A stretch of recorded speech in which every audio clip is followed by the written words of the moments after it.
الله على الصوص والحلاوة والبكبكة ديّة، طعم وريحة وشكل تحفة جدًا، وكمان معمولة بطريقة مختلفة. يالّا بينا نبدأ بسم الله واشوف عملت إيه. أول حاجة هنا كان معايا 4 بطاطسات حجم وسط زي ما أنتم شايفين، هاقطّعها حلقات كده والحلقات تكون مش تخينة أوي، يعني يكون السمك بتاعها متوسط، وبعد كده هاحطها بقى على جنب هنا بعد طبعًا ما غسلتها كويس جدًا.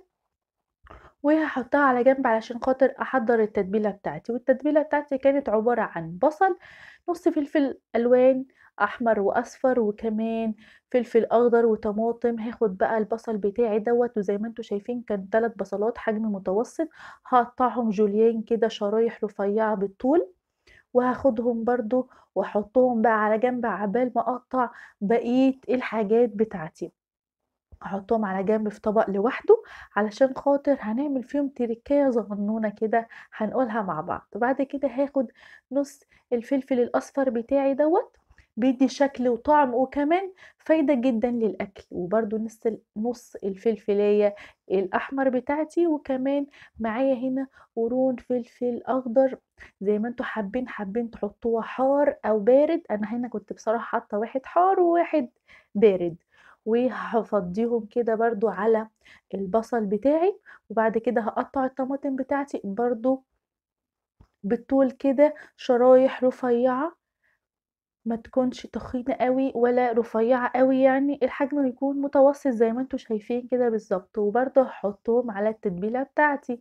التتبيلة ديّة حلوة جدًا بجد. أخدت كده 3 فصوص توم وهاهرسهم وهاحطّهم بقى على الحاجات اللي أنا قطّعتها بتاعتي، على الخضار بتاعي. وبعد كده هاجيب يعني معلقتين زيت كبار كده وهاحطهم، ومعلقة فلفل أسمر، وكمان معلقة ملح، وكمان معلقة من بهارات بتاعة الفراخ. والبهارات دي طبعًا تقدري تحطي أي نوع بهارات بتفضّليه. أنا هنا بقى دعكتهم مع بعض كويس جدًا، خلّيت التوم والزيت وكل التتبيلة اتخلطت مع بعض كويس جدًا. وبعد كده هاخد حبّة كده من التتبيلة، يعني قيمة معلقتين أو 3 معالق كبار، وهاقلّبهم مع البطاطس كده زي ما أنتم شايفين. وهنا بقى كان معايا 2 ورك فرخة زي ما أنتم شايفين كده، حجمها كان حلو يعني مش كبير أوي برضه ولا صغير أوي. وهاحشي بقى الجلد، بافرّغ الجلد ما بين اللحم والجلد زي ما أنتم شايفين كده، وهابتدي أحشي الحشوة بقى بتاعتي. طبعًا أنا إيدي نضيفة هنا ومغسولة وكويسة علشان خاطر حابب بس اللي يشوف إن أنا باعمل بإيدي، طبعًا إيديّا نضيفة. باحشيها كده طبعًا بجد، بجد صينية البطاطس دي حقيقي كان طعمها بجد حلو أوي، والصوص حلو للي ما بيحبش الطماطم تكون تقيلة أوي في في الأكلة، يعني تكون تقيلة. لأ أنا عملتها يعتبر كده ني في ني، وكانت بجد طعمها حلو وشكلها حلو جدًا.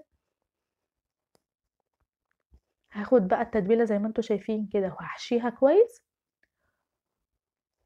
ويا ريت لو أنتم أول مرة تشوفوا قناتي ما تنسوش تشتركوا في القناة وتفعلوا زرار الجرس على الكل علشان خاطر يجيلكوا إشعار بكل فيديو جديد بنزله. وكده عملت بقى الاتنين حشيتهم، ولو اتبقى معايا صوص كده أو المية اللي هي موجودة دي هحطها على الوش، وبعد كده هاخدها بقى واحطها في الفرن. بصوا الحلاوة بجد تحفة جدا، شكلها حلو ومستوية وطعمها مظبوط، وحقيقي بالهنا والشفا على اللي هيجربها.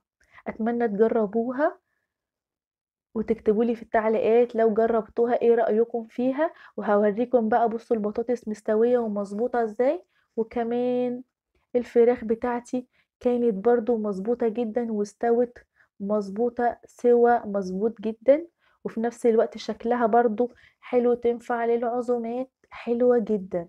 بصوا التتبيلة، أتمنى تجربوها.